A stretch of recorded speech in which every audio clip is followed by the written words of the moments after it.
Dias ఈరే గంట 56 నిమిషాలు రన్ టైమ్ తో నవంబర్ 7th థియేటర్ లో రిలీజ్ అయింది. అప్పుడు చూడలేకపోయాను. ఇప్పుడు 5th డిసెంబర్ జియో హాట్‌స్టార్ లో రిలీజ్ చేశారు. ఇంకా చూశాక నచ్చింది గైస్. మూవీ ప్లాట్ కి వెళ్లే ముందు కొత్తగా మన వీడియో చూస్తున్న వాళ్ళు ఉంటే ఒక లైక్ చేసి అలాగే ఛానల్ ని సబ్స్క్రైబ్ చేసుకోవడం మర్చిపోకండి. అలాగే బెల్ ఐకాన్ మీద ట్యాప్ చేసి నోటిఫికేషన్ ఆన్ చేసుకుంటే నేను పెట్టే ప్రతి కొత్త movies and web series reviews miss కాకుండా ఉంటారు. స్టోరీలోకి వెళ్తే ఒక ఆర్కిటెక్ట్ అయిన రోహన్ ప్రణవ్ మోహన్ లాల్ తన ఎక్స్ గర్ల్ ఫ్రెండ్ అయిన కని సూసైడ్ చేసుకుందని తెలిసి వాళ్ళ ఇంటికి వెళ్తాడు చూడడానికి. అయితే అక్కడి నుంచి ఇంటికి వచ్చాక రోహన్ చుట్టూ టోటల్ స్ట్రేంజ్ థింగ్స్ స్టార్ట్ అవుతాయి. నైట్లు తలుపులు తెరుచుకోవడం, మూసుకోవడం, లైట్లు దానంతట అవే ఆఫ్ అవ్వడం, ఎవరైనా తన వెనుక నడుస్తున్నట్టు ఫీల్ అవ్వడం, ఇలా జరగడంతో అవన్నీ రోహన్ ని భయపెడతాయి. ఇంకా రోహన్ కి డౌట్ వచ్చి కని పక్కింట్లో ఉండే మధు గిబిన్ గోపీనాథ్ ని హెల్ప్ అడుగుతాడు. తను కూడా ఏదో ఉంది, ఇది సింపుల్ గోస్ట్ మ్యాటర్ కాదు అని వార్నింగ్ ఇస్తాడు. ఇద్దరు కలిసి కని గురించి ఇన్వెస్టిగేషన్ చేస్తుంటే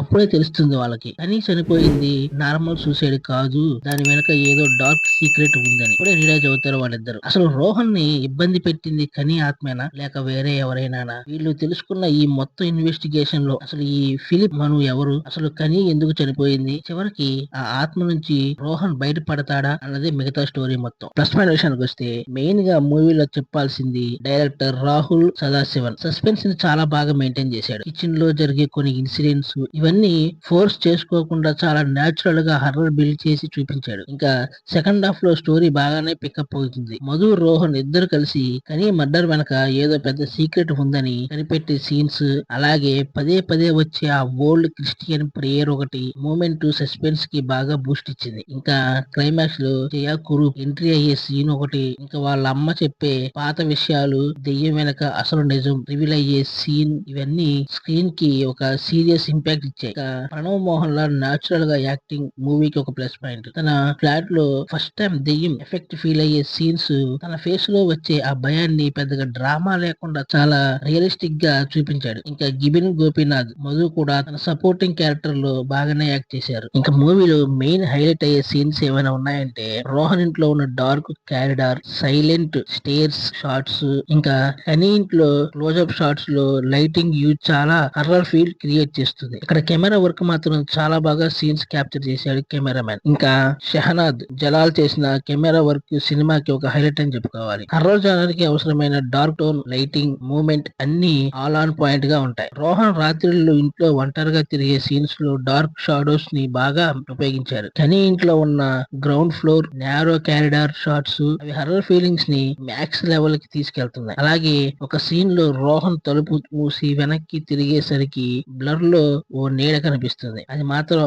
కెమెరా ప్లేస్మెంట్ వల్లే వర్క్ అయింది. మైనస్ పాయింట్ విషయానికి వస్తే మూవీలో మెయిన్ గా ఎక్స్పోజ్ అయ్యేవి లాజిక్ మిస్సింగ్ సీన్స్ ఎక్కువ కనిపిస్తాయి. అసలు దెయ్యం ఎందుకు మధు ఇంటికి కూడా వెళ్ళింది, అది క్లారిటీ ఉండదు. ఇంకా స్టోరీలో కానీ ఇక్కడ సీన్ లో కానీ దానికి బ్యాక్ స్టోరీ చూపించరు. ఇంకా అసలు కని ఎలా చనిపోయింది అన్నది మూవీలో స్టోరీలో చాలా క్రూషియల్ పాయింట్. ఇది అయినా క్లియర్ గా చూపించడం, ఎక్స్ప్లెయిన్ కూడా లేదు. ఇంకా రోహన్ ని ఫస్ట్ దెయ్యం ఎందుకు టార్గెట్ చేస్తుంది అన్నది కూడా క్లియర్ చేయడు. ఇంకా రెగ్యులర్ గా హర్రర్ మూవీ చూసే వాళ్ళకైతే ఇవి పెద్దగా కొత్తగా అనిపించవు. హర్రర్ ఇంపాక్ట్ కూడా పెద్దగా ఏమీ అనిపించదు. ఇక మనము ఎప్పుడు రెగ్యులర్ గా హర్రర్ మూవీస్ లో చూసినట్లే ఉండే సీన్స్, మిర్రర్ లో దెయ్యం రిఫ్లెక్షన్ కనిపించడం, ఇంకా తలుపు నెమ్మదిగా మూసుకోవడం, కెమెరా ఒకసారిగా టర్న్ అయ్యేసరికి వెనక ఎవరో నిలబడి ఉన్నట్లు ఉండటం, ఇలా కొన్ని సీన్స్ ప్రెడిక్టబుల్ గా ఉండటం. ఇంకా అసలు ఆ దెయ్యం ఎవరు, దాని వెనక కారణం ఏంటి అనేది ఆడియన్స్ కి ఎమోషనల్ గా కనెక్ట్ అయ్యేలా చెప్పరు. అసలు కనీ స్టోరీ పూర్తిగా చూపించలేదు. తను చేసిన యాక్టివిటీస్,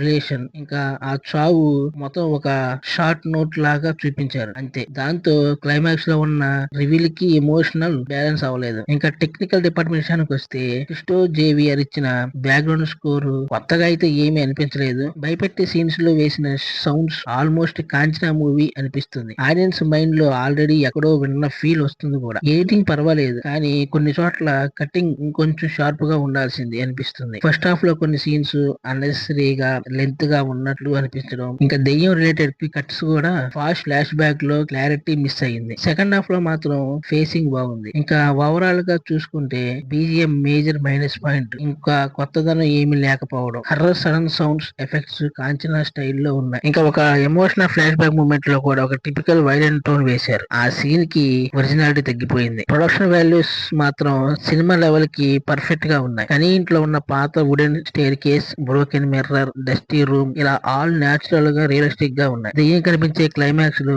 ఆ చర్చ్ లైక్ సెటప్ చాలా బాగా డైరెక్ట్ చేసే director. Sound design okay but not extraordinary. Foot step sounds, door creeks, window effects బాగానే ఉన్నాయి. కానీ మేజర్ స్కేరీ సీన్స్ లో సౌండ్ టైమింగ్ పర్ఫెక్ట్ గా సింక్ అవ్వలేదు. హర్రర్ మూవీస్ అంటేనే సౌండ్ చాలా ఇంపాక్ట్ క్రియేట్ చేస్తుంది. అదే మూవీ సీన్స్ ని ఎలివేట్ చేస్తాయి కూడా. కానీ ఇక్కడ కంటిన్యూగా ఒకటే రేంజ్ లో ఉంటుంది. ఇంకా తెలుగు డబ్బింగ్ కూడా పర్వాలేదు, డీసెంట్ గా ఉంది. ఇక రోహన్ కొన్ని సీరియస్ సీన్స్ లో వాయిస్ ఆర్టిస్ట్ ఎమోషన్ తగ్గించినట్లు ఉంటుంది. ఇంకా ఫైనల్ గా ఈ మూవీకి నా రేటింగ్ 3/5. Thanks for watching.